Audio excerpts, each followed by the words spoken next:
Boa tarde, sejam bem-vindos a mais um podcast Pensando Teologicamente. Eu sou o professor Edilson Castro e para nós é um grande prazer estarmos aqui mais uma vez nessa tarde, tratando de assuntos, eu diria, de grande relevância, né, para nós, teólogos,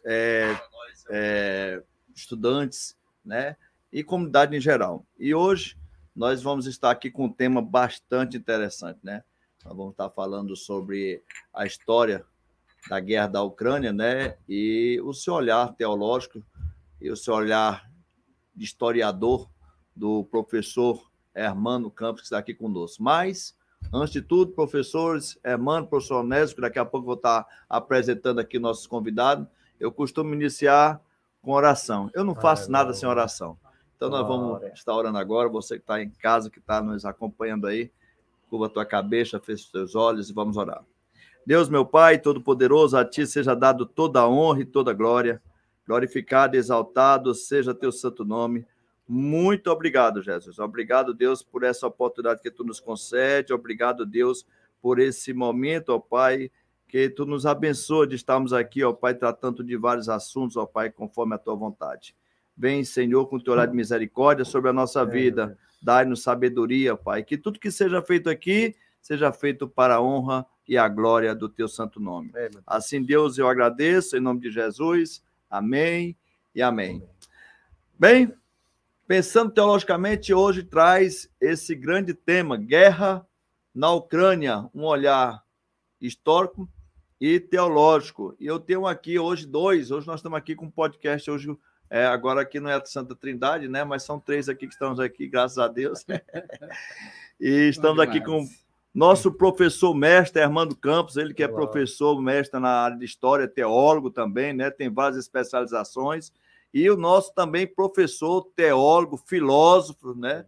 Onésio, né? Também que está aqui conosco. Então, assim, são duas figuras. Eu vou estar mediando e aprendendo juntamente com vocês um pouco sobre esses temas. Sejam bem-vindos, né? Muito obrigado. Professor Onésio, me fale um pouco de você aí. Quem você é? Quais as suas atribuições teológicas? Você também é pastor, né? Sou pastor da Assembleia de Deus Bela Vista, pastor aqui no Conjunto Industrial, aqui pertinho aqui do Maracanã, né? Pronto. E, assim, a melhor palavra para poder me definir é que eu sou um servo de Deus, acima de tudo. Os títulos não constituem aquilo que a gente é, né? Mas sim aquilo que Deus faz na sua vida. Então, eu, como servo de Deus, sirvo ensinando teologia, pastoreando e tentando levar o conhecimento de Cristo a todos. Amém. Maravilha. Pastor, professor Hermano, fale quem você é. Então, meus queridos, boa tarde para vocês. Eu sou o professor Hermano Campos. A gente está aqui com muito prazer, com muita satisfação, participando desse evento, com muita alegria, não é? E eu sou formado em História pelo UFC e bacharel em Teologia, aqui validado pela FMB, né? Eu tive, assim, uma grande satisfação de estar aqui como aluno e agora como professor da instituição, tá? E também eu trabalho com escolas públicas e particulares. Na área eclesiástica, eu sou evangelista da Assembleia de Deus Mutese. Estou ali cooperando na nossa sede estadual. Então, para mim, é uma honra estar aqui com o senhor, uma honra aqui estar com essa pessoa maravilhosa, que é o pastor Onésio, que eu amo de coração, pessoa espetacular, inteligentíssima, né? E a gente espera que seja da melhor forma possível. E que o público participe, né? Faça sua pergunta, bote seu questionamento, que a gente quer mesmo debater. A tarde é para isso. Nós já estamos aqui, o pessoal está entrando devagarzinho. Você que está nos ouvindo agora, né? Você já começa a compartilhar o link, né? Hoje, essa tarde vai ser uma tarde de grande aprendizado de todos nós. E estamos, então, com esses dois pastores assembleianos, né? Bela Vista e Montese. Olha que coisa boa, né? E deu bom, viu? E deu bom demais, rapaz. E vamos às perguntas, né? Que o povo quer saber, o povo tem curiosidade. E nós vamos estar aqui hoje com perguntas e vamos começar a falar, então, logo da preliminar, né? Afinal de contas, pastor Hermano, essa rivalidade entre Ucrânia e Rússia, né? Isso vem de quando, né? Desde quando? Por quê? O que é que tá acontecendo ali? Realmente é um questionamento que a gente sempre se faz quando observa esses conflitos que têm repercussão mundial, né? A gente sabe que rola conflitos na África, não são muito divulgados, né? Tem gente morrendo na hora dessa lá, em guerras, mas ninguém fala. Tem guerras ocorrendo na Ásia também, em vários locais. Mas por que a guerra da Ucrânia nos chama tanta atenção? Porque ela tem o potencial de desestabilizar toda a Europa.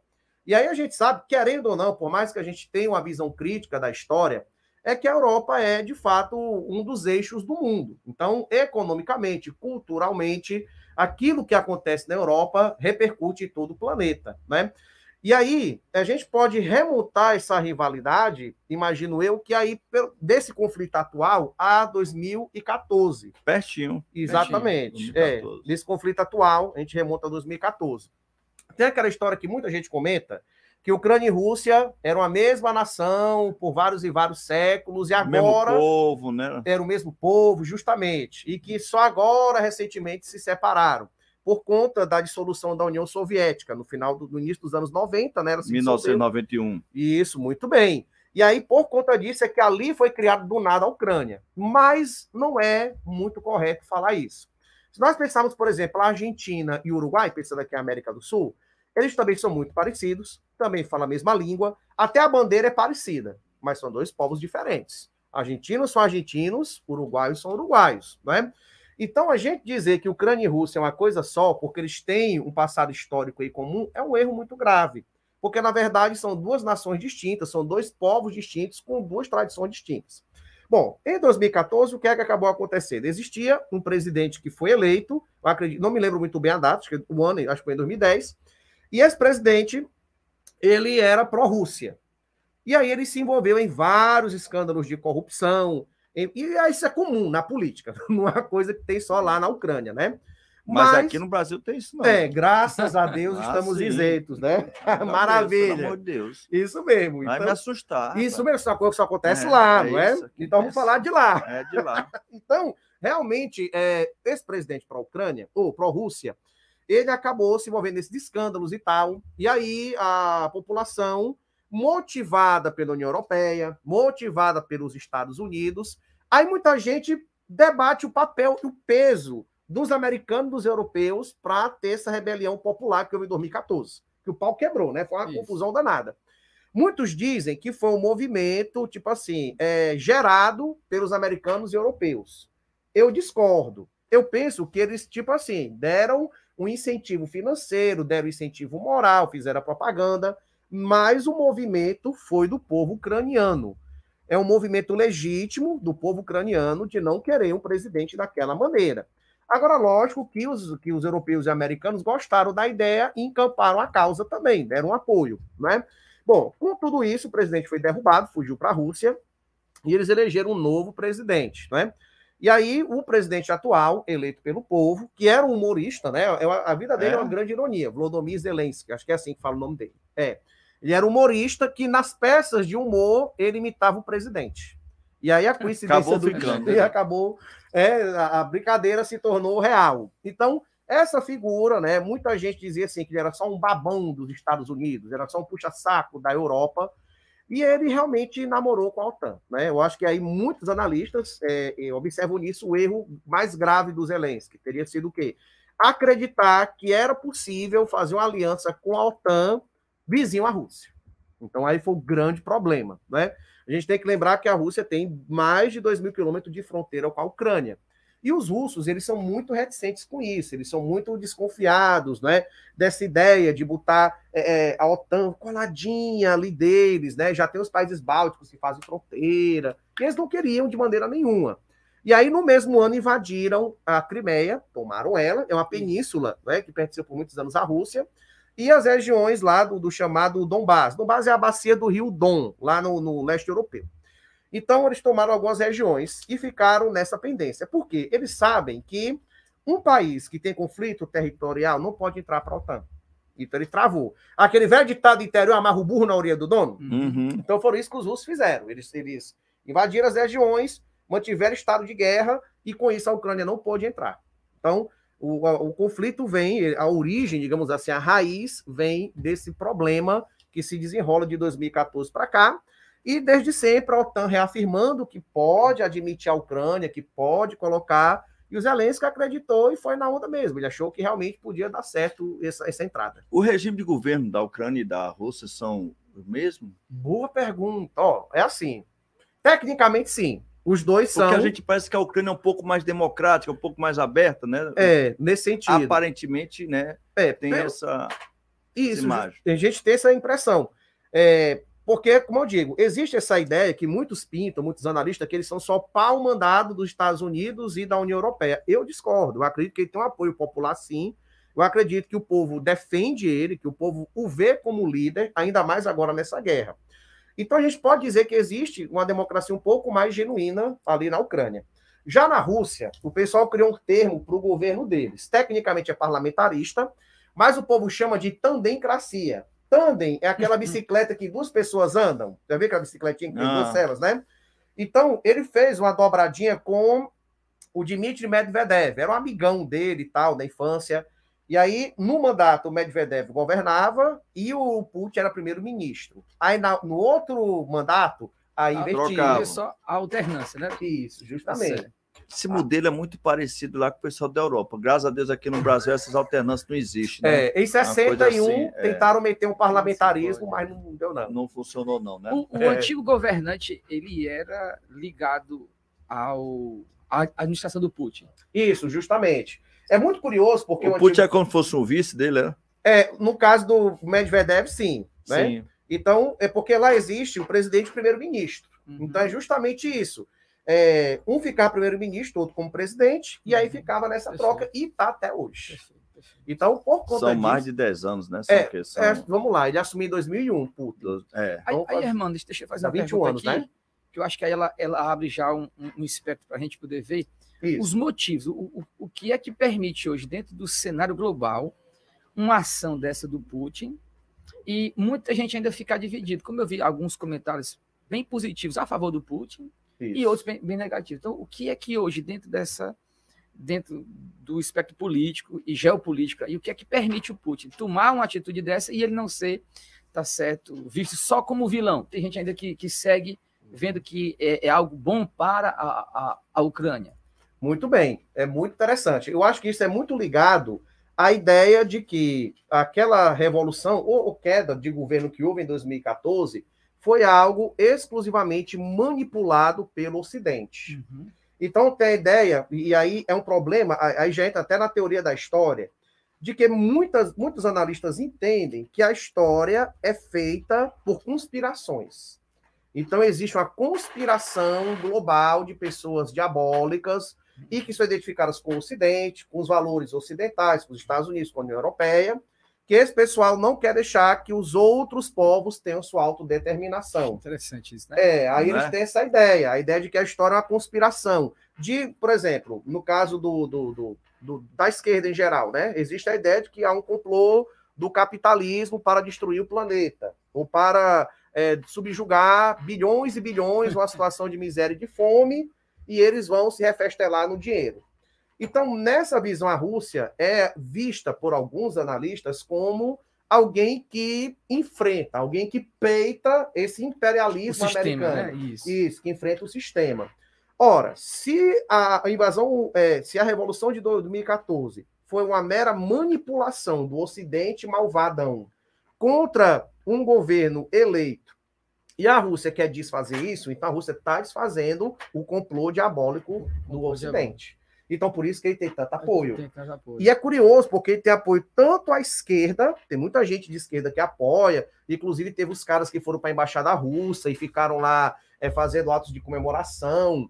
E tem gente também à direita que apoia, porque como ele é um cara autoritário, como ele é um cara que defende supostamente os valores conservadores e tal, então tem gente na direita também que o apoia.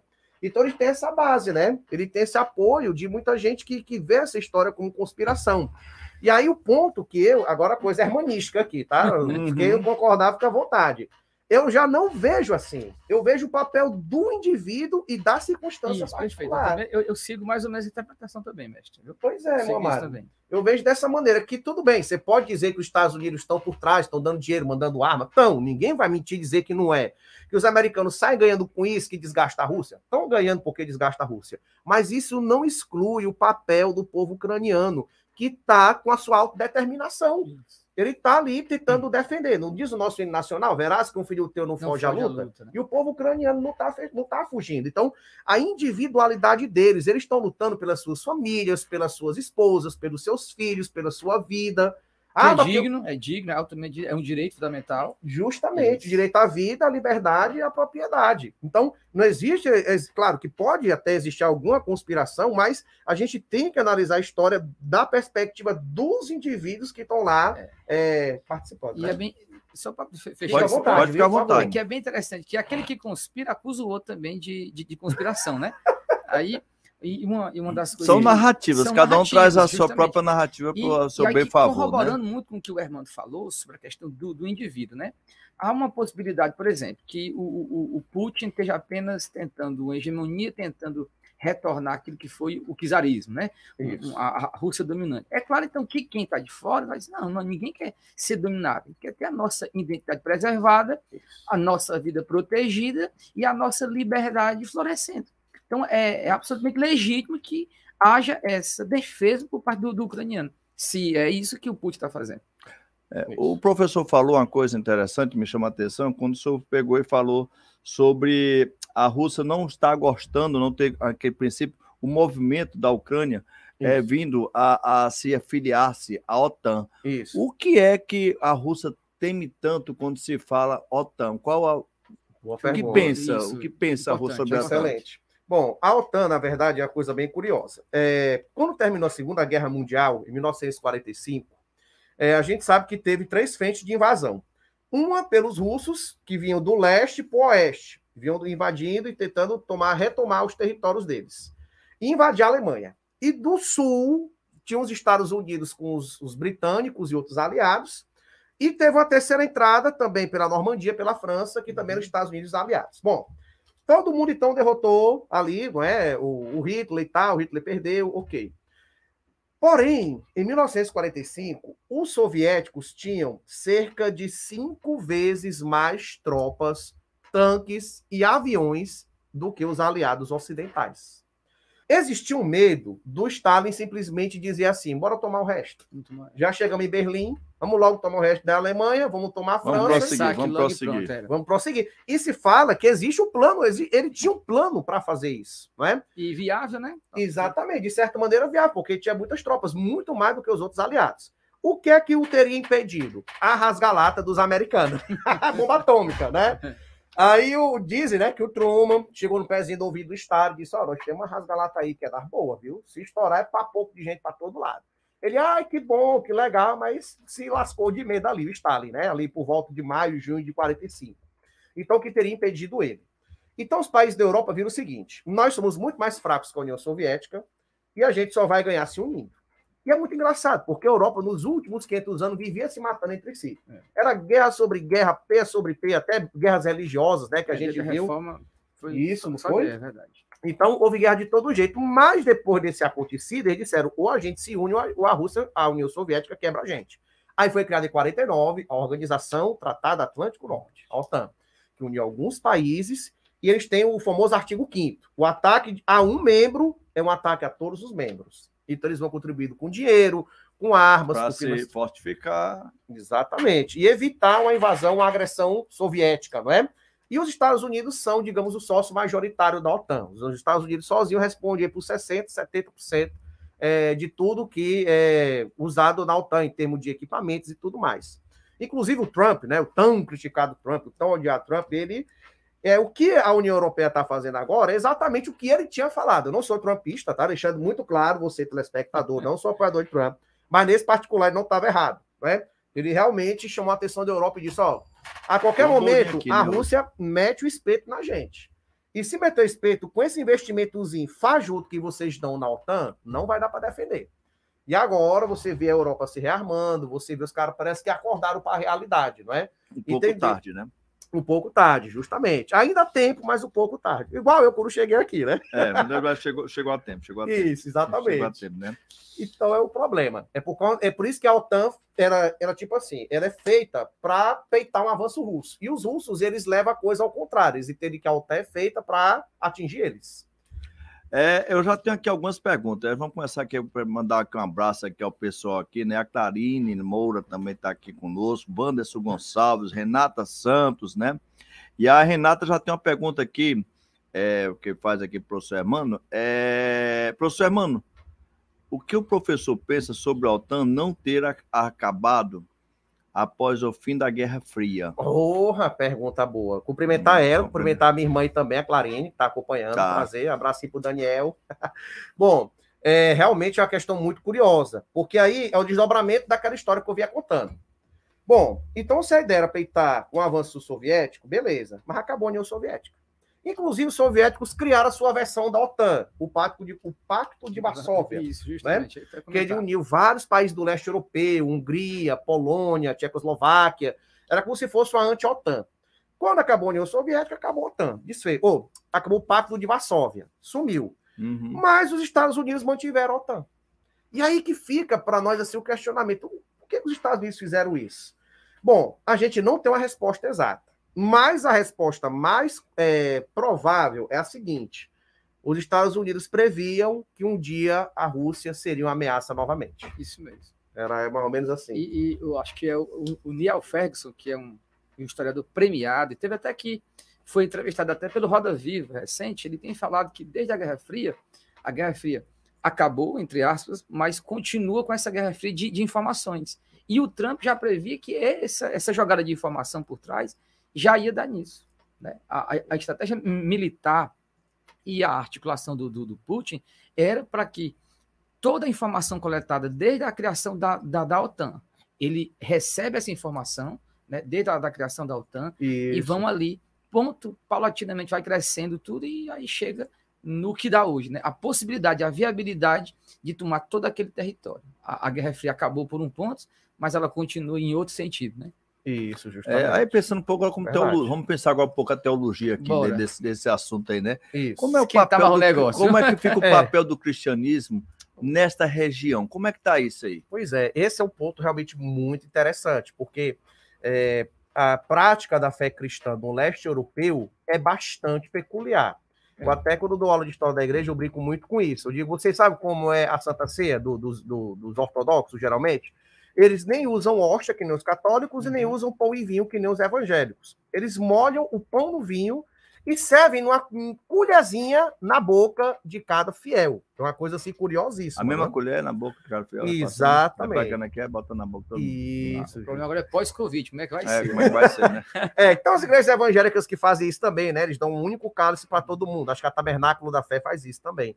É um cálice para todo mundo. Aí o diácono vai limpando, né, pastor Onésimo? Então, tem essas peculiaridades. Bom, então, o que a gente observa é que o clero, digamos assim, a organização religiosa de cada país é distinta.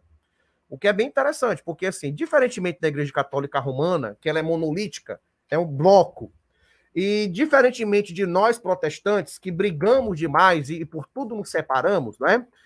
Inclusive as nossas igrejas no passado, entre os ortodoxos, mas nós nos amamos, né, agora, graças a Deus. Entre os ortodoxos, eles dão uma liberdade e uma unidade que eles dizem que é um ponto de equilíbrio. Então, eles dizem assim, nem somos monolíticos que nem os católicos romanos e nem somos sectários que nem os protestantes. A gente dá liberdade para ver novas igrejas, novos patriarcados, e, ao mesmo tempo, mantemos uma união, como é que a gente diz? Fraternal. Então, eles pensam dessa maneira. Então, existe uma igreja ortodoxa ucraniana e existe uma igreja ortodoxa russa. A igreja russa ela é bem influente, inclusive ela é influente nos círculos do poder. O Putin é frequentemente visto com o patriarca de Moscou. Não é? E na Ucrânia, da mesma maneira, a fé cristã deles, ortodoxa, como ela é muito regionalista, ela atende muitas particularidades de cada região, então a gente pode dizer que o clero de cada país apoia o seu país. É diferentemente da Igreja Católica Romana, que você tem uma figura centralizada no Papa, que diz, não, vai ser assim, tem que ser assim, e essa é a posição da igreja. E o senhor, pastor Onésimo, teria também alguma coisa para... Não, com relação a isso agora no momento, não. Acho que... eu já tenho aqui outro internauta aqui já perguntando, é o Marcelino, né? Marcelino Ferreira está perguntando, professor, por que essa guerra ainda não acabou? O potencial bélico, muito boa essa pergunta, né? Da Rússia é maior do que da Ucrânia, né? Isso.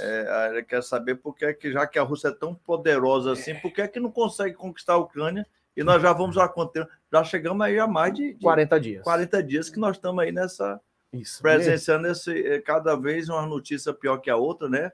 A Ucrânia sendo devastada. E aí, por que essa resistência toda aqui? A gente pode dar 3 versões da coisa. Vou dar a versão russa, a versão americana e o que eu acho. A versão hermanística, tá? Porque eu acho que o pessoal quer ver muita opinião da gente, né? Como estudioso. Na versão russa, eles não esmagaram a Ucrânia porque são bonzinhos e bateram de leve. E tem muita gente que encampa essa ideia, inclusive colegas meus, né? Que dizem, não, é porque os russos não fizeram o que deveria fazer. Eles foram suave. E como eles estão indo suave, eles realmente acabaram tendo muita resistência. E aí eu pergunto o seguinte, tudo bem, nos primeiros dias, até que a gente vê essa suavidade, porque teve cidadãos desarmados que bloquearam colunas blindadas. Ouvi isso? Via 10, 15 tanques, os cidadãos faziam uma corrente humana e ninguém passava. Ocorreu na primeira semana. Quando a Rússia viu que a coisa estava braba, eles realmente começaram a apertar o torniquete. Mas quanto mais eles apertavam, mais os ucranianos também reagiam. Tem aquela frase famosa do Sun Tzu, na Arte da Guerra, que é mais ou menos isso, né? A frase dele diz assim, quando for guerrear, não encurrale o inimigo. Tem que deixar um espaço para ele escapar. Exatamente. Isso mesmo. Se você o encurrala, ele não tem outra opção senão lutar contra você. Ele vai dar mais trabalho. E aí, cada soldado dele vale 10 do seu. Então, a gente viu isso daí. Quanto mais eles apertaram, mais o povo resistiu. E aí a gente chega a outra conclusão. Uma guerra não se faz só com arma, com tanque, metralhadora, bateria de mísseis. Não faz só com isso. Se faz com a vontade de lutar. Não é? Então, esse é um ponto muito importante. Eu sempre venho nos debates que eu sou convidado, sempre dizendo a mesma coisa. A vontade do povo ucraniano, como disse o pastor Onésimo, pela sua autodeterminação de não querer ser dominado pela Rússia, é o maior motivador da resistência no conflito. Então, você observa outros exemplos históricos que também houve resistência, né? Se a gente pensar a própria guerra do Afeganistão, tanto a dos anos 70 como a dos anos 2000, a própria guerra do Iraque, a própria guerra do Vietnã nos anos 60 e 70, você tem um poder tremendo contra um paizinho pequenininho, e eles resistiram, né? Até perderam batalhas, mas eles resistiram até o final, né? Então a guerra não se faz só com isso. E tem ainda um outro problema, que parece que as forças russas não são tão boas assim como parecem, né? Tem coisas que eles fizeram que parecem ser boas, que se tornaram desgraça. Por exemplo, os tanques deles têm recarga automática. Então não precisa de um cara ficar recarregando os tanques. O que acontece? O míssil, os que os ucranianos jogam, vem de cima para baixo. E ele acerta mesmo na torre. Quando acerta na torre, ela explode toda a munição que está lá. Por isso que tem vários tanques com a torreta fora. Parece a panela de pressão fora, assim, com a panela destampada, né? Por quê? Porque aquilo que eles achavam que era vantagem, que poderia ajudar no campo de batalha, se tornou a destruição de vários blindados. Então, eles também não são tão fortes assim. Eles não são tão poderosos assim, né? Como também os Estados Unidos, com todo o seu poder, não dobrou o Vietnã. Não conseguiu, isso mesmo, né? Ótimo. Então, a vontade do povo em lutar, em resistir, em aguentar, é um fator. E o outro fator é que eles também recebem ajuda. Todo dia chega toneladas e toneladas de armas, suprimentos, munições. Já estão mandando até blindado agora para os ucranianos. Então, eles estão conseguindo resistir. Então, na versão russa, é porque eles são bonzinhos, por isso a guerra não acaba, respondendo a pergunta, né? Uhum. Na versão americana, porque eles são incompetentes, eles não se garantem. E na minha versão, na visão hermanística, é porque o povo está resistindo e estão recebendo essa ajuda estrangeira. Então, perfeito. Quer acrescentar, professor, alguma coisa? Só que é um ponto importante, que é a própria aldeia global. O momento histórico não se faz mais guerra como antigamente. Sim. O Putin, por exemplo, quando começou, houve uma onda de cancelamento, né? Foi. Então, ele não quer ser visto como um genocida, o cara só o mal da história. Ele quer se safar também. Ele quer ser visto como o libertador daquele povo que garante a identidade nacional russa. Isso. Então, isso também tem um peso muito grande hoje, né? Na era da imagem. Então, essa questão da aldeia global, você triscou no lugar do outro aqui, né? Encostou um pouquinho no outro. O que isso pode, por exemplo, levar dentro de uma geopolítica ainda mais extensa, por exemplo, isso que a Rússia fez com a Ucrânia. Isso motivará outros a dizer, peraí, A gente pode enfrentar também aqui que não vai ter tanta retaliação da OTAN, como, por exemplo, chegou-se a falar na mídia sobre o que a China poderia fazer com Taiwan, se não estou enganado, né? Então, tudo isso aqui... Se vira moda, como é que vai ser o Brasil? Aí é justamente esse ponto, a questão da Amazônia aí, né? Mas é justamente esse ponto, né? Ó, você hoje não pode mais, não é só mais chegar e aí, eu sou mais forte e vou lhe bater, peraí. Existe hoje toda uma rede de relacionamentos que tocar no senhor, toca em fulano de tal, toca ali, toca lá. Então, nesse sentido, o Putin, ele está sendo, para mim, ainda mais estrategista do que as pessoas esperavam que ele fosse. Tá certo? Justamente. A grande dificuldade é que muitos imaginavam que a invasão ia ser rápida. Justamente. Que era só paybuff, né? Chegou, venceu e pronto. Verdade. Mas muitos analistas também diziam que não, que a coisa ia ser lenta e desgastante. Ele acabou acreditando que ia conseguir, né? E aí entra aquela história de subestimar o povo ucraniano e subestimar o presidente ucraniano. De achar que era um bando de abestado, usando essa expressão bem nordestina. O Zé doidinho. Isso aí, na hora, a primeira bomba que estourar nos peitos dele, ele vai sair correndo com medinho, chamar pela mamãe. E, pelo que a gente viu, não. Então, tem circunstâncias que nos surpreendem, realmente, e o pastor Onésimo está corretíssimo. Não vai mais acontecer, porque muita gente diz assim, porque a Rússia pegou leve. Ok. Ela vai fazer o quê? O que Hitler fez em 1940, aquilo não existe mais, não é? Justamente. Pode até existir, mas se o que ele fez já trouxe toda essa onda de cancelamento e de sanções, imagina se ele realmente começasse a sair matando indiscriminadamente todo mundo.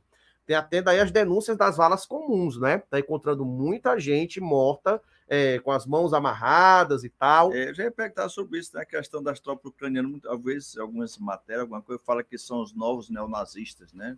E aí, o que é que você tem a dizer sobre isso? Isso é verdade. É porque durante a Segunda Guerra Mundial, quando os nazistas invadiram a Ucrânia, eles viram alguns, né? Não foram todos, mas alguns viram os nazistas como libertadores do jugo soviético. Porque a gente tem que lembrar o seguinte, entre 1930 e 32, o Stalin, ele, para poder pacificar a Ucrânia, que estava querendo se rebelar, ele matou o povo de fome. É o chamado Holodomor, que foi quando toda a colheita dos ucranianos, entre 1930 e 1932, foi confiscada. E quem fosse pegue com comida na sua casa, receberia pena de morte. Então, muita gente morreu, mas morreu assim igual barata nas ruas. Quando o Hitler entra e diz assim, não, nós viemos libertar. A gente veio tirar você desse jugo desgraçado. A gente é libertador. Então, alguns realmente entabularam a causa, como alguns finlandeses também, né? Quando houve a Guerra de Inverno, dentro da Segunda Guerra Mundial, e que muitos finlandeses também viram os alemães como libertadores do jugo soviético. E isso ficou até hoje. Por incrível que pareça, ainda existe esse pensamento em alguns ucranianos, e as atitudes do Putin meio que reforçam isso. Não que eu justifique o nazismo é injustificável. A sua própria existência é injustificável. É hediondo. Então, assim, não é isso, não se trata disso, mas se trata de entender que esse sentimento antirrusso e essa maneira que a Rússia lida geopoliticamente é muito danosa para ela mesma. Às vezes, sabe o que é que eu pergunto? Com quem diz assim, rapaz, mas é o imperialismo americano, não sei o quê. Eu digo assim, me diz uma coisa, e por que os russos não conseguem aliado? Por que os aliados dos russos é tudo ditador, os caras tudo casca grossa, tudo bruto, igual o bigodinho lá, parece o Super Mario, o Lukashenko, de Belarus, né? Vocês já viram, é o Super Mario do mal.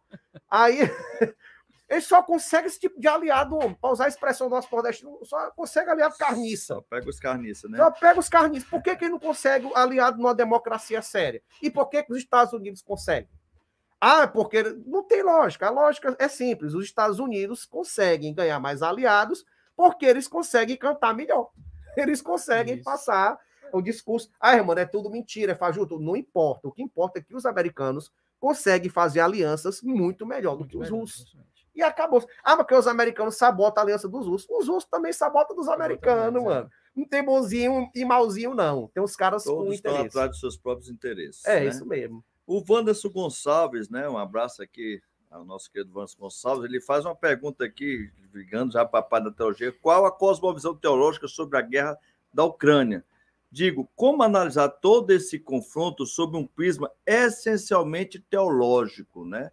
É uma pergunta desafiadora aqui, né? Certo. Porque a gente tem que ter esse pensamento. E o teólogo, quando vê essa circunstância, É muito interessante, já completando aí Fica à vontade, professor a pergunta que ele faz. Teve também uma outra, um internauta que também falou aqui alguma coisa, falando sobre a questão dos... tá aqui, foi o Elitônio, falando sobre o natural de Deus a favor da Ucrânia, como alguns falam, né? O que é que você acha aí? Está acontecendo sobrenatural? Como é essa visão do teólogo dentro dessa realidade, dessa guerra? A gente tem alguma coisa a falar sobre isso, professor? Meu mestre, que pergunta essa do Wanderson, viu?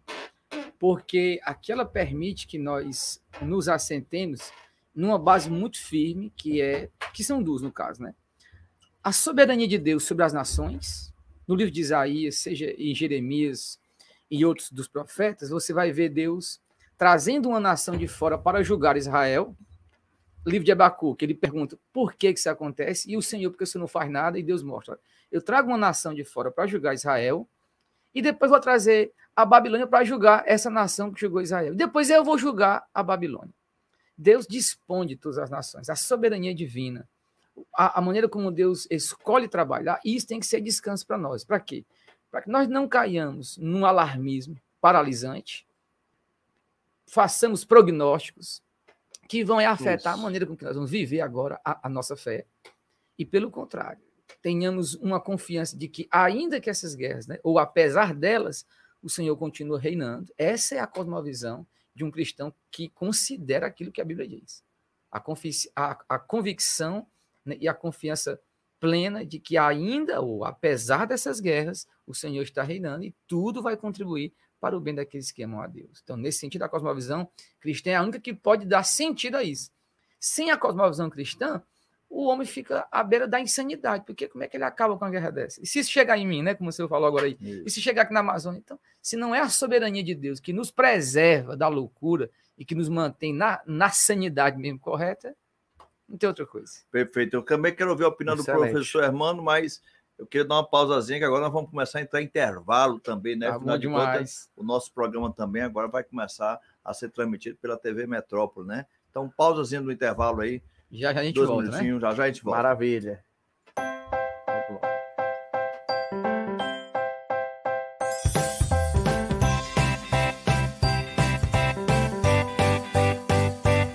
Pessoal, falar desse curso, ele é algo muito importante para mim, né, pessoalmente, porque eu venho trabalhando com educação quase a minha vida toda.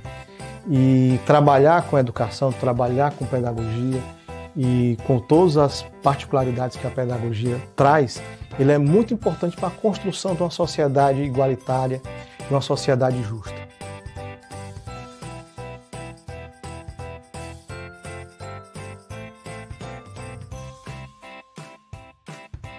Venha conhecer o nosso curso. O nosso curso ele está muito inserido no cenário atual que nós vivemos.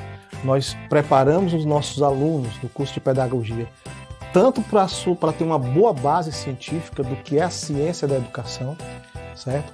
Como também preparar o nosso aluno para os desafios que essa profissão ela vai enfrentar pela frente. Principalmente os concursos que ela poderá fazer e atuar como profissional. O pedagogo ele tem várias situações de atuação profissional. Então, o nosso curso ele prepara para isso também. Conhecendo o mercado de trabalho, você vai ver que o pedagogo ele pode se inserir em várias frentes muito bacanas, desde clínicas, hospitais, indústria e na escola, obviamente. Nós preparamos o nosso profissional para qualquer enfrentamento no que se diz respeito à necessidade de estar lá como profissional. Tanto que eu costumo dizer que o nosso curso, ele prepara também para os concursos. Tá? A gente vê coisas que são cobradas nos principais concursos do Brasil. O nosso currículo ele é extremamente atualizado, é sempre revisto e sempre com material novo, no qual a gente coloca à disposição de todos os nossos alunos. Esse é o grande diferencial que nós vemos nos nossos cursos da Faculdade de Marcista de Baturité. E eu tenho certeza que você vai gostar muito de conhecer nossa instituição e os nossos cursos e os nossos professores. Um beijão a todos, a todas, muito obrigado e até a próxima.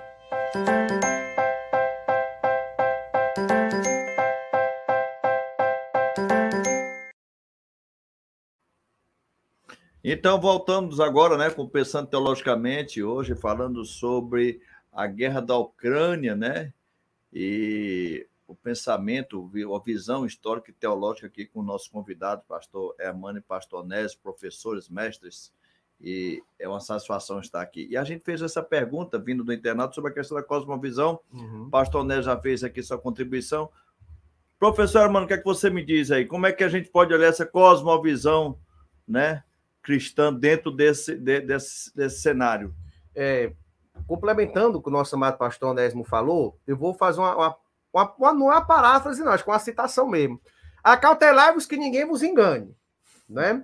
Vai aparecer muita teoria, muita especulação, vai aparecer muitas correlações, e você que está acompanhando a gente e que vai ainda assistir depois de gravado, tome cuidado. Não vá nessas ondas, não, né? O pessoal já inventou muita coisa, anagrama, negócio de cabala, aí mistura versículos que não tem nada a ver uns com os outros. Então, o que eu lhe digo fique com o que o nosso amado pastor Onésimo falou. A doutrina bíblica é a soberania de Deus sobre as nações, que ele guia como ele quer. Parece que não, porque na nossa visão humana, estamos limitados no tempo, no espaço e no pecado. Perfeito. Então a gente é decaído, a gente não vai entender. Mas um Deus eterno e soberano está mexendo todas as peças para o seu plano seguir como realmente ele já determinou. Então é infalível nesse sentido. E que você tenha cuidado, né? Porque realmente, assim, a Bíblia ela tem resposta para o que tem a ver com a nossa salvação. Mas não é todo conflito agora que vai rolar. Teve uma invasão aqui no Barroso 2. Pronto, agora vou procurar na Bíblia que teve uma invasão. São os satanás.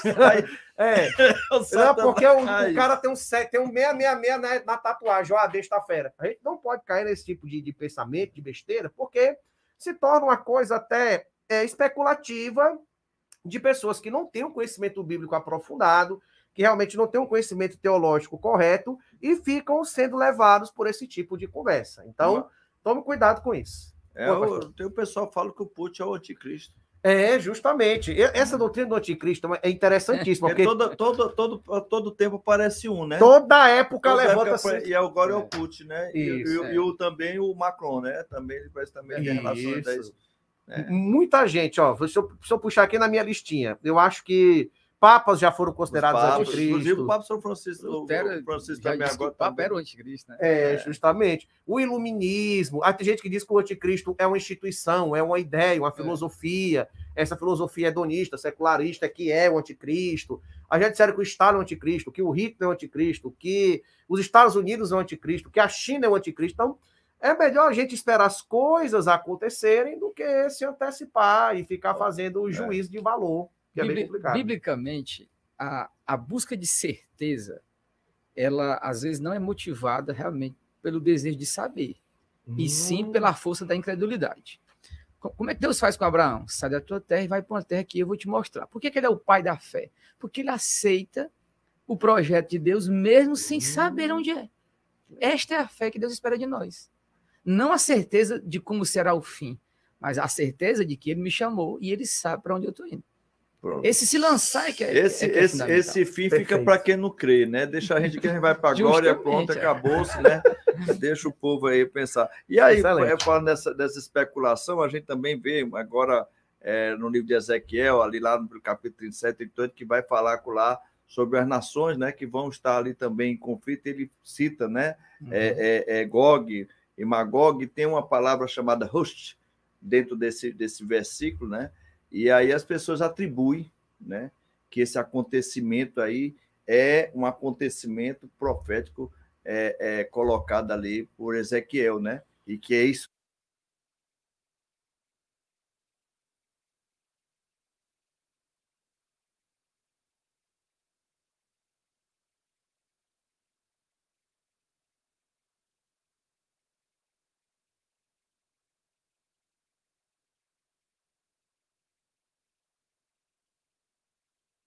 Que nem eu, que teve a revista da CPAD que falou sobre isso há muitos anos atrás, né? E a ideia era a seguinte, que a Rússia vai liderar a Confederação de Nações e que essa confederação vai tentar destruir Israel. Então, como ele fala Gog, Magog, Meseque e Tubal, Isso. eles atribuíram Meseque para ser Moscou. E Tubal para ser Tobolsk, que é uma cidade que fica ali nos Urais, na fronteira da Rússia europeia com a Rússia asiática. Então, que na verdade haveria, no futuro escatológico, uma grande confederação de nações lideradas pela Rússia e que haveria de fazer isso, né? Então, essa é a ideia que se dizia. E que aquela profecia de Ezequiel, acho que é 38, Ezequiel 38. Ezequiel 38, é. Isso, aí, que nessa profecia, então, muitos agora estão puxando para os dias. No tempo que a SPD publicou isso, realmente, eles pensavam na virada do milênio. A gente sabe que os anos 90 eram muito mais escatológicos que hoje, né? Isso. Toda pregação, os pregadores pregavam a vida de Cristo, eu me tremia de medo. E era para ser assim. Eu acho que a gente perdeu muito esse medo na virada do milênio, né? Acho que o milênio veio, Jesus não veio. Aí o povo... Tá mais descansado. Né? Tá descansado. Mas assim, naquele tempo era assim, voltaram a Israel. Eles iam ter uma confederação de nações que iam se juntar contra Israel. Aí o pessoal pegou essa mesma teoria, essa mesma ideia, e tá puxando agora para a guerra da Ucrânia. Aí eu vou deixar aqui para o pastor Nésio para o parecer dele, né? Não, o mestre Hermano já falou algo fundamental, essa explosão de desejo por saber do final da década de 80. Eu me lembro que na década de 80, embora que eu não seja tão velho assim, mas saiu um livro chamado A Agonia do Grande Planeta Terra, que foi escrito pelo Hal Lindsey. E o Hal Lindsey, ele chega a contar, mais ou menos ali, que na geração de 80 é que Cristo vai voltar. Porque ele pega a geração, quando o texto diz, né, não passará essa geração, a contar de quando Israel tornou-se Estado novamente, em 45, 46, ali, 48, na verdade, né, com Ben-Gurion. Aí... Então, você pega uma geração de 40 anos, vai dar o quê? A década de 80. Então, há uma explosão, uma efervescência de interpretações, né? Para aqueles que são mais familiarizados com a escola dispensacionalista, você vai ter a Chamada da Meia-Noite produzindo volumes de livros, sim, né? O Imalgo, depois David Hunt, tudo. Então, qual é o ponto agora? Eu não vou desprezar nenhuma das escolas de interpretação, mas o ponto é o seguinte. Digamos que vai haver um negócio desse mesmo, literalmente, como alguns querem dizer. Então, se o sistema estiver certo, vai ser depois do milênio. Se o sistema estiver certo. Na narrativa dela, né? Então, depois do milênio. Então, quando daqui para chegar depois do milênio, então, o conhecimento de hoje é obsoleto. Eu dizer isso é assim ou assim agora. Porque depois do milênio eu vou saber muito mais do que eu sei hoje. Então, eu digo que o ponto para a gente é o que espera acontecer, porque quando a gente é mais próximo do evento, nós teremos muito mais conhecimento que agora. Quantas pressuposições e posicionamentos teológicos não vão ser mudados, porque nós estaremos muito mais próximos do evento a acontecer, né? Então, eu diria que a palavra é de cautela sobre as afirmações mais dogmáticas, né? E agora só ficar mais... eu diria que assim, geralmente a expressão Gog, Magog no hebraico nem significa Rússia, né? Significa nações. Os povos, as nações, a multidão de nações. Eu não consigo ver ali uma nação específica. E esses nomes Meseque e Tubal, a gente teria que pesquisar a que povos eles se referiam no mundo antigo, porque às vezes é um povo que não tem nada a ver. Por exemplo, por muito tempo se dizia que Canaã, neto de Cã, eram os africanos negros, que inclusive justificou a escravidão africana na América. Que se dizia, não está escrito na Bíblia que Canaã haveria de servir Sem? Os netos de Canaã, os descendentes, são os africanos negros, e os netos de Sem são os europeus. Então nós estamos cumprindo a profecia escravizando os africanos. Hoje a gente sabe que Canaã não tem nada a ver com a África negra, né? No máximo, talvez ali a própria Palestina, talvez os cananeus do templo de Josué, que seriam realmente os descendentes desse Canaã, e não os africanos negros. Então, esse é um ponto que é muito perigoso, a gente dizer que Tubal é isso, que Meseque é isso. É melhor dizer que são as nações que vão se levantar contra o Filho de Deus. E aquietar e saber que eu sou Deus. Isso que o Hermano está falando é muito importante, porque assim, é uma questão de hermenêutica simples. Às vezes, na Bíblia, há uma afirmação que a referência não é a pessoa. Sim. Embora se fale da pessoa, mas sim, por exemplo, quando o Tiago diz que Elias era um homem sujeito às mesmas paixões que nós, né? Então, ali não é para poder ressaltar o poder de Elias, mas as paixões, a natureza humana, que é compartilhada justamente. Humana, né? Então, se você pegar ali Gog e Magog na referência, no texto de Ezequiel, Pode ser que o espírito da rebeldia, da ação, seja aquilo que o autor de Apocalipse queira ressaltar, e não a literalidade do povo. Perfeito. Entendi. Então, e isso, às vezes, passa despercebido e a gente fica esperando a literalidade do povo, quando, na verdade, pode ser o espírito de revolta, de rebeldia, que vai... justamente. Tá fazendo, né? Muitas pessoas estão fazendo pergunta aqui, eu estou tentando selecionar algumas aqui, porque, graças a Deus, quero agradecer a participação do nosso internauta aí, que está bem animado, né? Eu tenho uma pergunta aqui do João Maci, que é uma pergunta, não sei se daria para a gente responder com a firmeza, porque o futuro pertence a Deus, mas ele pergunta, ele diz assim, como vocês acham que vai terminar essa guerra? E o pós-guerra, como vai ficar o mundo, né? Vai haver essa mudança? O que é que vocês acreditam que depois dessa guerra, olha, como é que vai ser aqui? Olhando para o Brasil, vamos aproveitar e agora vamos pensar aqui, olhando para o Brasil, essa guerra, né? A gente vou aproveitar a pergunta do João Maci e já vou encaixar uma aqui que me veio aqui na mente, né? Nós tivemos, eu diria assim, um silêncio velado com relação à atuação do Brasil de uma forma mais efetiva, né? Uhum. E a gente vê o posicionamento do presidente da diplomacia brasileira lá, né? E aí eu pergunto a vocês, baseado nessa preocupação do João Maci do pós-guerra, né? E baseado na postura do nosso presidente, né? Da nossa liderança. A pergunta é essencialmente qual é, pastor Edilson aí? Ele quer saber como vai ficar o mundo nesse pós-guerra, né? E quando isso vai acabar, como vai ficar? E aí eu estou trazendo essa pergunta com olhado para o Brasil, já que a gente observa, né, que assim, o Brasil tomou uma posição, né? Olha, a gente vai ajudar no que for possível, mas também essa confusão não é nossa, não, né? Eu diria Como é que você vê isso aí, pastores? Eu vou até tentar responder de maneira mais pontual, aí o Hermano esclarece de maneira mais profunda. Tá bom. Olha, em termos de democracia, o Platão dizia que a democracia se perde por excesso de democracia, né? E quando todos mandam, ninguém manda. O que a gente está vendo dentro de um cenário global é o surgimento de espíritos de fato totalitaristas, que tendo o poderio, tendo a capacidade, vão, de fato, ameaçar e tentar o controle. Isso não é só com Rússia, é com China, é com quase nações. Isto é real. O que acontece depois do pós-guerra, né? Não acabar isso aqui, é que as soberanias nacionais estão absolutamente fragilizadas. E fragilizadas a partir de dentro e com ameaça muito, muito forte a partir de fora. O que eu diria que nós temos que fazer? Hoje, o ambiente, o cenário, ele requer uma ação da igreja muito mais verdadeira em termos de evangelho. Porque se você pegar a história mesmo, assim, a linha das consequências, os benefícios que o cristianismo trouxe, se nós chegamos nesse ponto ainda aqui, pelo menos vivos ainda, né, sem estar dominados, é por causa da liberdade que o cristianismo oferece, né? Então, entender isso é absoluto. Aí, um grande historiador chamado Samuel Huntington, ele tem um livro onde ele fala sobre a invasão do Islã. Eu esqueci o nome do livro agora aqui, mas ele fala sobre esse conflito do Ocidente com o Oriente. Porque, né, no tabuleiro da geopolítica, a gente está olhando agora aqui para a Rússia e a Ucrânia.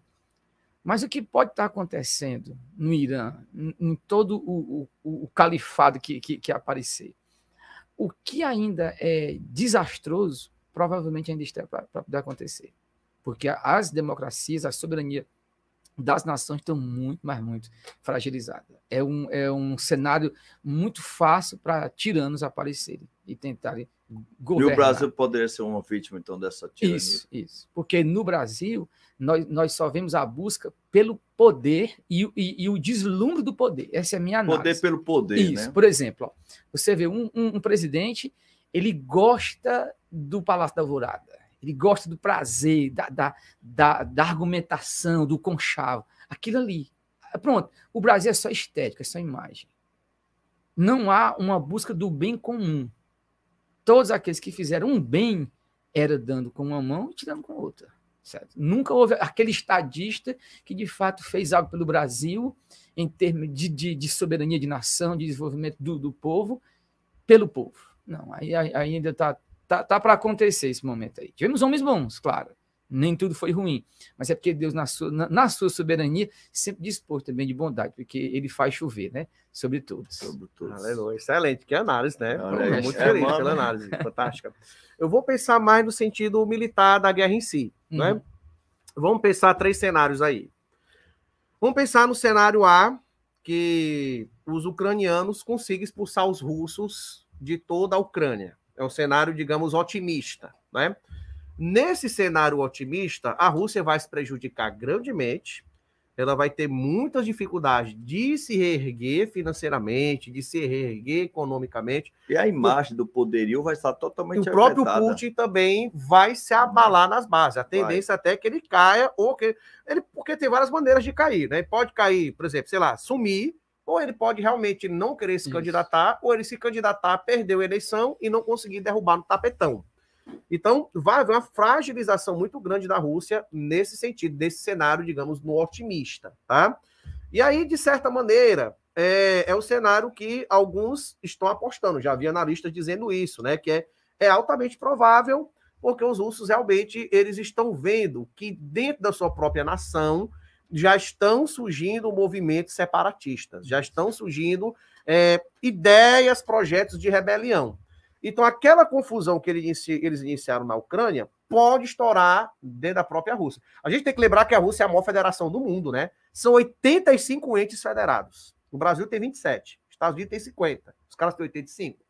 Então, isso pode gerar rebeliões lá dentro. Então, esse seria o cenário otimista. Em que sentido? De que a Ucrânia libertaria-se, se reconstruiria, e os Estados Unidos diria assim, ó, nós conseguimos ferrar com eles, né? Vamos pensar também no cenário pessimista.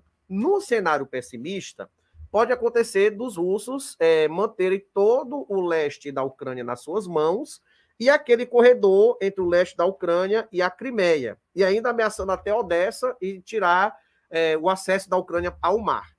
É um cenário pessimista. Então, nesse cenário, Putin se declararia vitorioso, ele diria que realmente conseguiu e reforçaria ainda mais o que o nosso querido Onésimo falou, o fortalecimento dos regimes totalitários, dos regimes autoritários, de regimes que negam realmente uma ideia democrática mais genuína. Muito embora ainda no cenário otimista, isso vá continuar acontecendo por outros meios, tá? E o cenário 3, digamos que seria o cenário meio termo, em que a Ucrânia conseguiria retomar algumas regiões e eles voltariam ao que foi em 2014.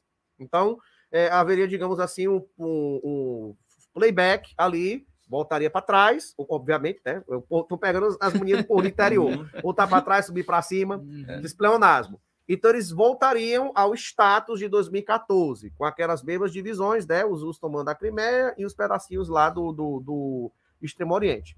Nesse cenário, o Putin poderia cantar a vitória, porque ele diria que pacificou a Ucrânia, seja o que isso signifique, né?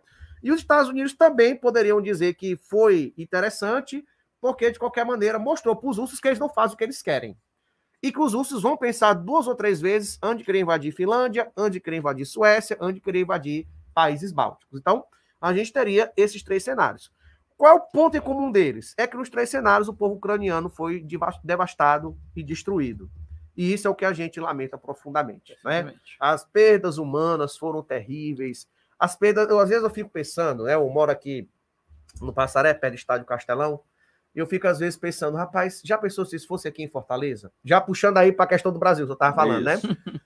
E eu já pensou, eu tô aqui, digamos, nós aqui mesmo, né, FMB? Estamos conversando aqui de boa, de repente começa a bombardeio, pô, estourou e tal, vala-me Deus do céu, cadê minha mulher, cadê minha filha, cadê meu filho? Será que vai dar para chegar no caminho que eu vou aqui, digamos, na C060, tem uma cratera que ninguém consegue passar?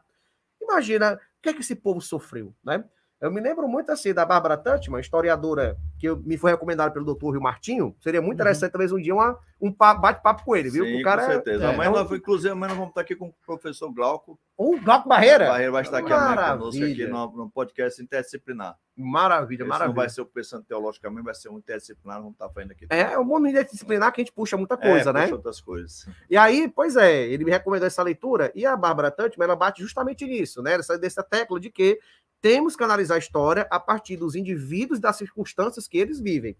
Então, para o povo ucraniano, é desesperador, é sofrido, E a gente espera, assim, agora já trazendo para o lado espiritual, a gente espera e deseja e ora a Deus que Deus abençoe a reconstrução, que realmente eles consigam voltar à sua vida normal, que eles realmente consigam viver uma vida mais ou menos em paz, né? Agora, pegando a segunda pergunta, o Brasil, eu me posiciono da seguinte maneira. Muitos criticam o Jair Bolsonaro, nosso presidente. É normal criticar. Todo presidente, não existe presidente do Brasil que não tenha sido criticado, né? E eu só convejo o seguinte, que na verdade, quando por exemplo, para a gente pensar no antagonista do Bolsonaro, no Lula, nem sou lulista nem bolsonarista, que fique registrado. Mas quando o Lula era presidente, quantos conflitos ele condenou publicamente? Quantas invasões ele publicamente se posicionou contra?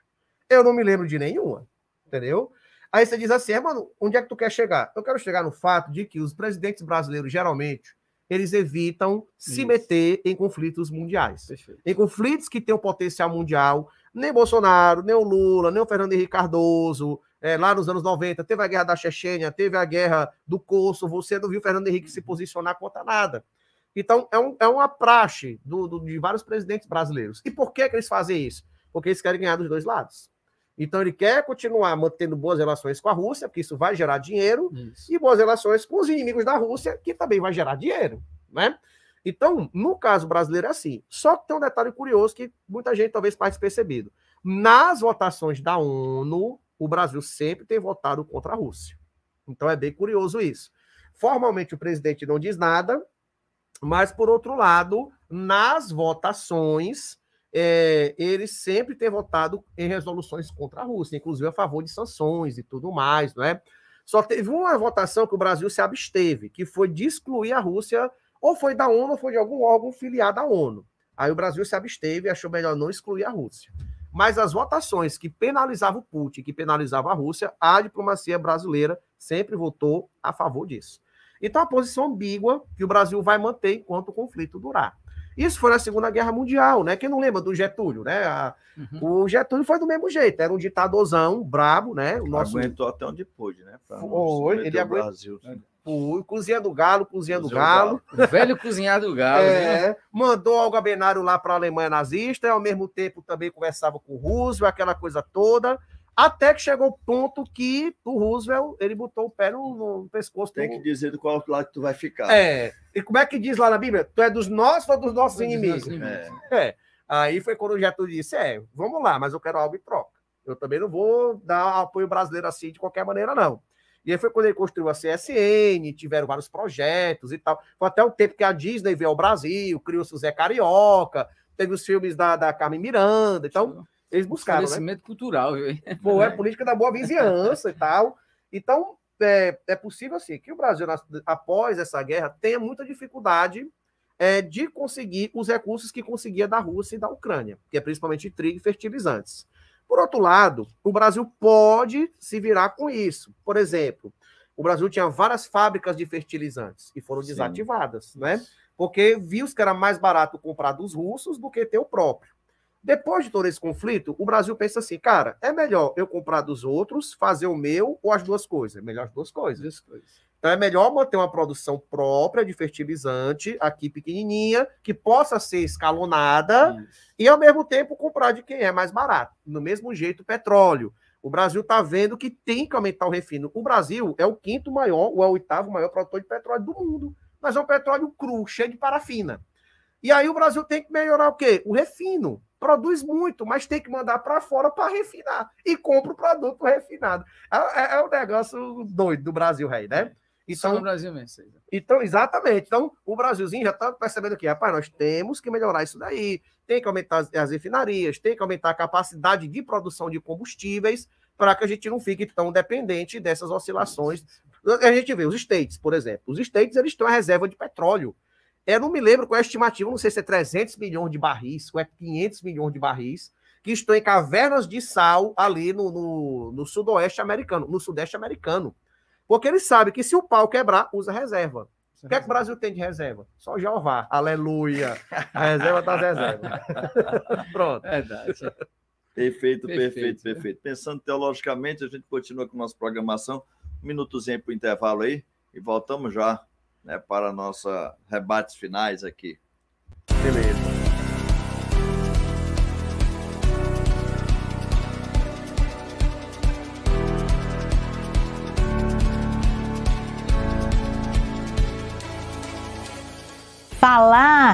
do curso de administração para mim é muito fácil, porque foi ele quem proporcionou tudo da minha carreira.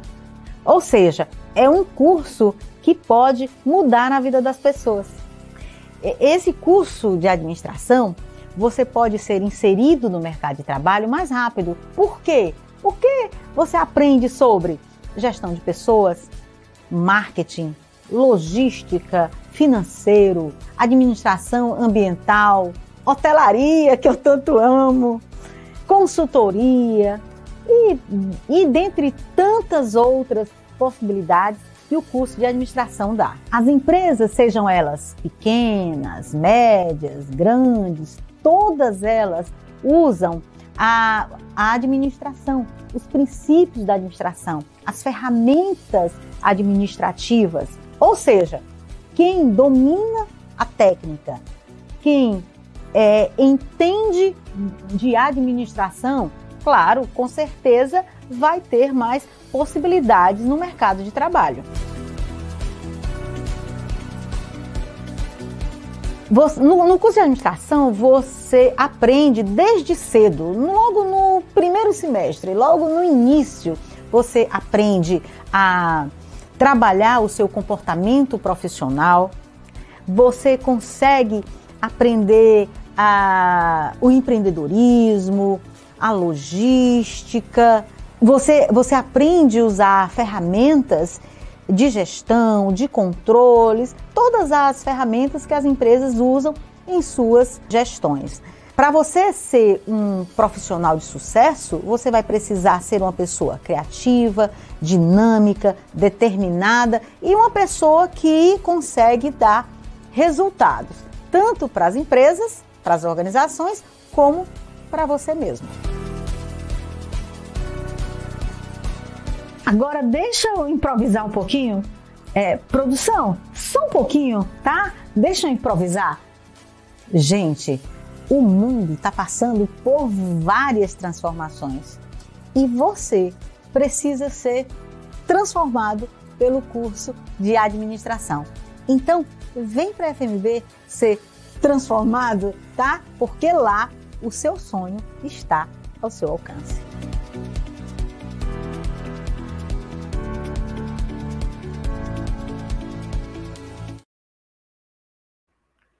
O tema está muito bom, muitas perguntas aqui dos nossos internautas, né?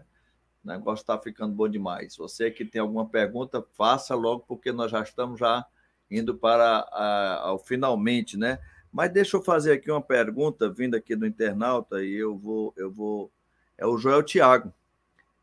Ele vai dizer o seguinte: me lembro que no período em que os reis governavam, se levantava um que era temente a Deus e o país ia bem. O outro que o sucedia fazia o que era mal, os olhos de Deus, e o povo ia mal. E hoje? Eu acho que ele está querendo. Eu vou.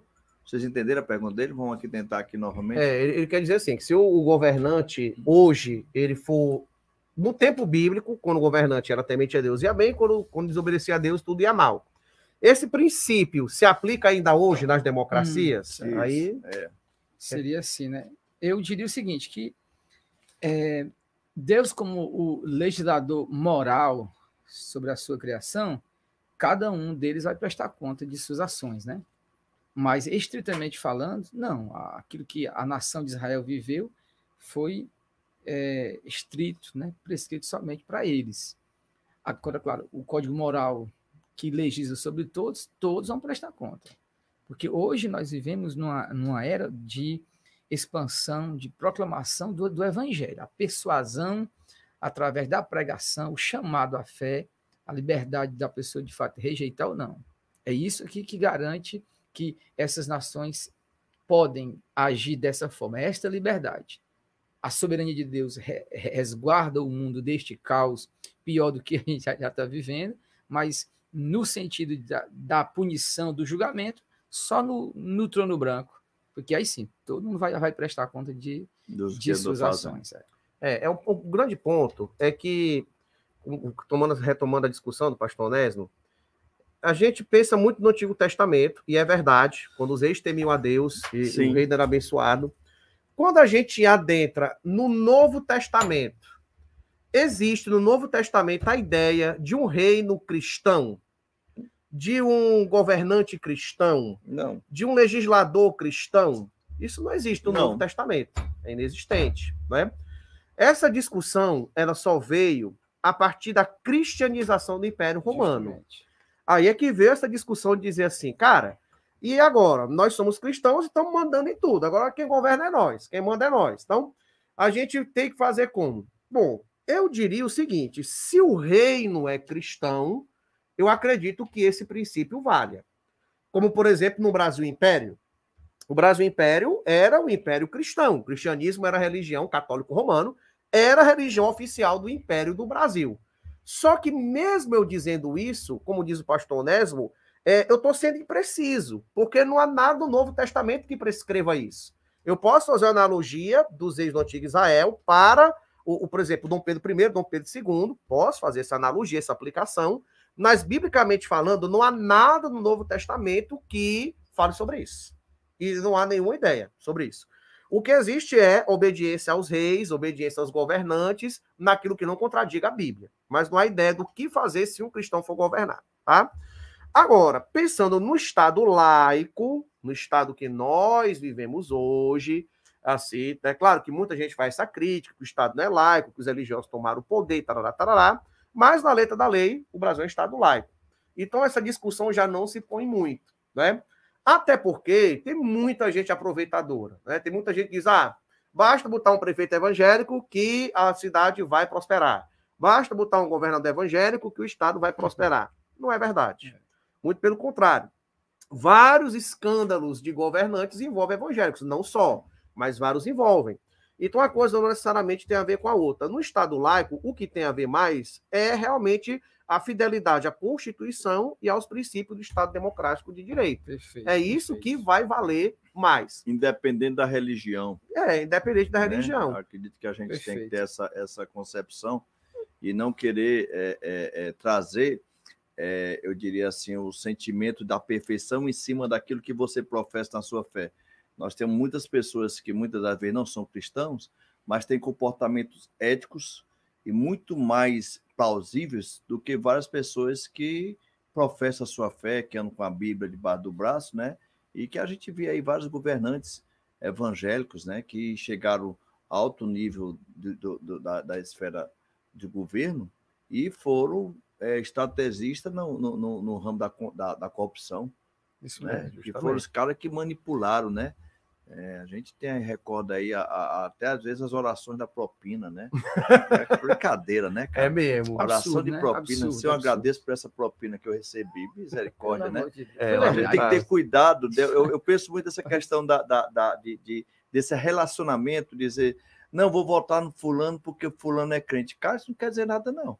Isso mesmo. Nesse mundo doido que nós estamos aqui, isso daí não é referência, não. Infelizmente, a gente tem que atentar para essas coisas assim. Também eu não gosto nem de falar de política, porque pensa teologicamente, mas deixa acaba... para outro podcast. Em outro podcast a gente fala aqui, mas a gente vê quando tem que dar esse esclarecimento, né? Eu tenho aqui uma pergunta aqui, é bem rápida, aí a gente já vai, porque muita gente perguntando aqui, mas o Haroldo faz uma pergunta interessante, e a gente sempre vai voltar, sempre... É Haroldo Campos, é? É o Haroldo Campos, É meu irmão. É teu irmão, né? Paulada agora. Né? Na opinião de vocês, estamos realmente na virada para uma nova ordem mundial? Eita, acho que essa era a pergunta. E em caso positivo, teríamos apenas uma nação liderando essa nova ordem ou um grupo de países? Eita. Sai dessa aí, doutor Hermano. Me presta. Antes do Hermano falar, eu acho que já existe país governando, certo? A nova ordem já está implantada. Já existe. Eu acho que... só tentando interpretar aqui a pergunta, com todo respeito, que é irmão do mestre. Aí não, porque um puxando eu acho que, ali, no né? fundo, o que a gente mais tem medo é da tirania. É da tirania. Onde um governo, onde só um manda. Por isso que o pluralismo de democracias é o melhor para as nações hoje. O que a gente tem medo é dessa tirania, né? Dois ou três mandando sobre tudo, né? Por exemplo, a gente tem medo disso. Que a gente já viu o que é. A história já mostrou, né? É tão interessante, que psicologicamente isso é muito real. Quem viveu o nazismo, ou quem viveu toda a disputa com Stalin, né? O regime comunista lá, na Europa, lá quer mais um negócio desse de volta. Eles viveram aquilo ali. Só aqui na América Latina que a gente tem essa utopia de um governo social que vai acabar com a miséria e que vai trazer igualdade. E quando ele pega na própria América Latina, você vê os exemplos dos países da América Latina que estão nesse modelo, quanto eles estão sofrendo. A bagaceira que está lá, né? Então, no fundo, o que nós tememos é essa tirania. Quando ele pergunta sobre essa nova... Que a gente pensa, poxa, que nova ordem é essa? Onde só um manda? Isso não é uma coisa boa. Não pode prestar, né, pastor? Não pode prestar, né? Então, agora eu vou passar para o mestre terminar. Tá bom, maravilha, né? Bom, a gente pode ver que ao longo do século XX, vamos pegar só o século XX, que eu acho que fica mais plausível aqui e vai ficar mais circunscrito no tempo. Então, nós tivemos, até 1914, uma ordem unipolarizada pela Europa. Então, vamos pensar... Claro que a Europa, quando a gente pensa assim, é a coxa de retalhos, não é? Existe muitos regionalismos, mas eu vou usar esse macro, Europa. Então, quem dominava o mundo até a Primeira Guerra Mundial? Europa. Né? Principalmente quem? Você tem os três grandes. Primeiro, o Reino Unido, que governava 25% da população mundial. A loucura, né? Os britânicos tiveram o maior império já existente, assim, em termos de território.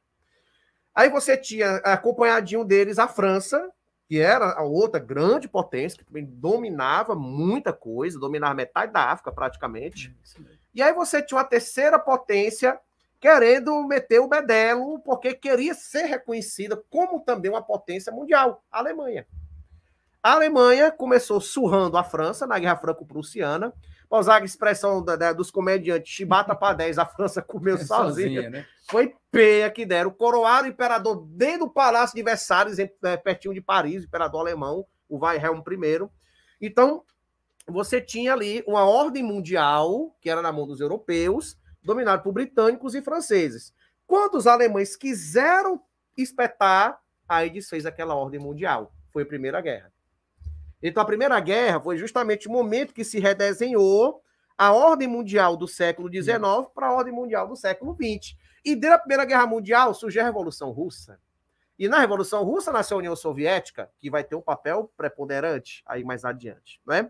Então, ao final da Primeira Guerra Mundial, entre a Primeira e a Segunda Guerra Mundial, você tem a decadência da Europa como a polarizadora da ordem mundial, e a ascensão dos Estados Unidos e da União Soviética como os dois grandes. Né? Bom, com a Segunda Guerra Mundial, você tem uma terceira potência, mais uma vez, querendo se levantar e se reerguer, que era a Alemanha do Hitler, né? A Alemanha nazista. Ele capitalizou o sentimento alemão, o orgulho alemão, e ele conseguiu isso com muita destreza. Se isso é diabólico, é outra questão, mas que ele foi eficiente nisso, ele foi. Né? O Hitler, ele foi. E aí o que acaba acontecendo? A Segunda Guerra Mundial, em que a Alemanha tenta se impor agora como aqui das cartas do jogo da nova ordem mundial, associada aos japoneses e aos italianos, mas o poderio militar industrial americano e soviético consegue ali derrubar a Alemanha nazista. E aí você tem uma terceira ordem mundial do século XX. Tínhamos a primeira com a Europa, tínhamos a segunda com a tentativa dos nazistas de impor sua ordem. Aí você vai para a terceira ordem mundial do século XX, que é a Guerra Fria. E essa é a mais duradoura. Mais duradoura. E por mais que você diga que tenha sido horrível, mas foi a mais estável. Foi a que deu menos dor de cabeça e menos quebra-pau. E olha que ainda deu muito, né? Guerras na África, Guerra do Vietnã, Guerra do Afeganistão. Mas comparado com o que era antes e o que está rolando agora, era até estável, né? Então isso foi de 1945 até 1992. Aí, irmão, deixa eu fazer uma pergunta, a importância do Tratado de Versalhes aqui. Muito bem. Ele procurou trazer os 14 pontos de Woodrow Wilson, presidente americano, que dentre eles prezava pela autodeterminação das nações. Isso foi fundamental. Fundamental. Foi, porque foi dali que surgiram várias novas nações. Porque o que é que o Woodrow Wilson disse? Ele disse, mano, vocês estão vendo a desgraça que desse negócio de império, que é a questão da tirania que você colocou. Justamente. Império, acaba com esses impérios. Aí acabou o Império Austro-Húngaro, acabou o Império Alemão, O Império Britânico começou a acabar, o Império Francês também começou a acabar, o Império Russo virou União Soviética. Sim. Então foi o fim dos impérios, né? E o início dessas novas nações, porque o Woodrow Wilson propunha isso. A única coisa que não seguiram era a questão da indenização da Alemanha, que a França bateu o pé e disse, vocês vão ter que me pagar até o último centavo. E aí empobreceu a Alemanha, gerou revolta, gerou crise, e acabou sendo o terreno do nazismo, né? E aí, muito obrigado pela sua lembrança. Aí, no final dela, caiu a União Soviética. Aí você tem uma ordem unipolar americana. Então, ali era a famosa Pax... O imperialismo americano, a Pax americana, né? Isso, justamente. Tem a história da paz romana, né? Que eles colocaram com o Otaviano, pois agora tem a paz americana com o Bush pai. Então a ideia era que os Estados Unidos agora iam dominar até a história do Fukuyama, que seria o fim da história e tudo mais. Beleza. Mas você percebe que a partir da virada do milênio, 2 outros atores vão surgindo. É a Rússia do Putin e a China. Então hoje a gente pode dizer que nós temos uma ordem quadripolar. Então a gente tem uma ordem dominada pelos Estados Unidos, pela China, pela Rússia e a União Europeia. Então esses seriam, digamos assim, os 4 players da geopolítica mundial. E aí pensar em um governo unificado mundial é muito difícil. Porque como é que vai unir esses caras? Para alguém unir, só se for o ZT, né? Se o ZT invadirem aqui o mundo, dizer, não, quem manda agora é nós, de Marte, né? Não tinha assistido a Invasão Marciana, a Guerra dos Mundos, né? Toda a ficção se levantou. Aí podia até ser. Mas vendo quem é Estados Unidos, vendo quem é Rússia, vendo quem é China e vendo quem é a União Europeia, é muito difícil pensar em um governo mundial unificado nesse cenário. Não quer dizer, pastor Edilson e amados, meu querido Onésimo, não quer dizer que isso daqui a 30, 40 anos não mude. Que pode existir futuramente, não é? Mas nas ferramentas que a gente tem hoje, não vai ter. Perfeito, rapaz. Demorou já 1h20 minutos aqui, essa bela aula aqui que nós recebemos hoje aqui desses 2 grandes historiadores, filósofos, teólogos, né? É um prazer muito grande estar com vocês aqui. E a gente já vai agora para os nossos... como diria Odorico Paraguaçu, né? Por nosso finalmente. Por nosso finalmente. Grande Odorico Paraguaçu, rapaz. Suas considerações finais, professor Mano? Bom, meus queridos, agradeço a atenção de vocês, né? Vocês foram maravilhosos. Eu sempre digo, e eu digo isso em sala de aula e digo aqui no podcast, a participação de vocês é fundamental. Então, se vocês não estivessem aqui participando, fazendo pergunta, comentando, eu sei que teve uns comentários aí bem malucos, deve ter sido aluno meu, né, da Escola Maria Gonçalves, esses maluquinhos, mas tudo bem que de qualquer maneira tá gerando engajamento, pastor Edilson. Por incrível que pareça, né? Gera engajamento. O YouTube interpreta que tem muita gente comentando. Mas depois eu dou um puxão de orelha deles lá, viu? Não sei qual foi a turma. Chama lá, tu conversa com eles. Depois fala alguma coisa da Bíblia, bota um versículo. Então, agradeço a vocês foram maravilhosos e a gente espera ter outras oportunidades, né? Agradecer ao pastor Edilson, tá? Mora aqui no meu coração, o senhor. Obrigado, pastor. Tá? Como eu digo, né? O pessoal diz, o Edilson é o patrão. Eu digo, não, é o patrono, é diferente, né? O patrono é aquele que patrocina porque gosta da coisa, não é apenas porque quer ver o seu negócio crescer. Ele gosta, ele se engaja, ele se envolve naquilo, né? E é o meu amado querido pastor Nésio, uma pessoa que eu tenho assim, um carinho muito grande, que é espetacular. Então, obrigado. Muito obrigado. Pastor Onésimo. Rapaz, eu só tenho que agradecer pela oportunidade aqui dessa banca com vocês. O Hermano, como sempre, dando uma aula de história. A gente vem pensando e ele supera o que a gente tinha pensado, né? Que maravilha. Ao senhor, pastor Edilson, pela oportunidade. Que podcast abençoado, viu? Eu acho que a gente estava precisando, né, de um podcast assim, que a gente trata seriamente da Bíblia, conecta com a realidade, com o mundo, com aquilo que falamos sobre Ucrânia, né? Colocamos o princípio bíblico, e tem muitas pessoas que precisavam disso, desse norteamento. A gente conseguiu aqui, dentro da nossa capacidade, né, oferecer, viu? Então, só muito obrigado e que Deus abençoe a todos. Amém, muito obrigado, então, a todos vocês aí que estão nos acompanhando até esse momento aqui, né? 1h20 minutos de podcast hoje aqui. Muitas perguntas, eu quero pedir perdão que não foram aqui colocadas, porque o tempo também não permite. Conto com você, nós teremos aí na próxima semana, nós vamos estar chamando o Marlon Marques. Né? Eita! Vai ser e aí ele está trazendo da montanha. Em defesa do arminianismo. Eita, Jesus! Ele vai trazer aí, eu vou preparar uma surpresa que eu vou trazer um pastor também, que eu não vou dizer o nome dele agora, para poder me ajudar nas perguntas. Né? Então você não perca, né? Só da próxima terça-feira, no mesmo horário, às 15 horas, podcast Pensando Teologicamente pelo canal do YouTube da Faculdade Márcio Baturité que é seu sonho a seu alcance. E lembrando também, né, a vocês que a Faculdade Márcio Baturité está trazendo alguns cursos de pós-graduação bastante interessantes.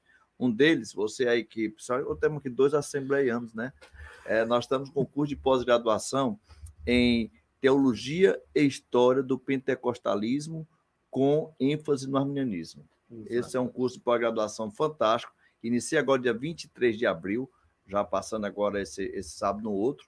E o curso de aconselhamento bíblico, que é uma pós-graduação também, que já inicia agora dia 30. Essas 2 pós-graduações vão ser ofertadas na modalidade remota, né? E nós estamos trazendo professores que são escritores da CPAD, no caso desse curso de pentecostalismo, escritores também da editora Fiel, no caso do aconselhamento bíblico. Maravilha. Então, a gente está com muita gente boa que está compartilhando desse crescimento da Faculdade Márcio Baturité. E a grande novidade da semana, e das 2 semanas, é que a Faculdade Márcio Baturité recebe a comissão do Ministério da Educação para o curso de Teologia e tem nota máxima, nota 5. Parabéns. E quando a nota semana vem a pedagogia, nós também tiramos nota 5. Eita, Jesus é bom, né? Então, que a gente possa então finalizar com oração. Amém. Deus, meu Pai Todo-Poderoso, muito obrigado por esse momento. Obrigado, Senhor, por a tua misericórdia na nossa vida.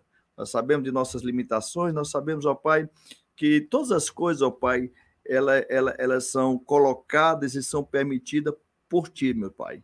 E queremos te agradecer por essa permissão que Tu nos concedeste de estarmos aqui esta tarde, ó Pai, discutindo esse assunto, tendo essa comunhão com nossos irmãos, pastores, nossos irmãos que estão através da rede social. Vem, Senhor, abençoar cada um de nós, você que está aí na sua casa, que Deus possa te trazer a paz, tranquilidade no teu coração e que tudo vá bem em nome de Jesus. Assim, Deus, eu oro e agradeço em nome de Jesus. Amém. E até o próximo Pensando Teologicamente. Fique com Deus. Amém. Glória.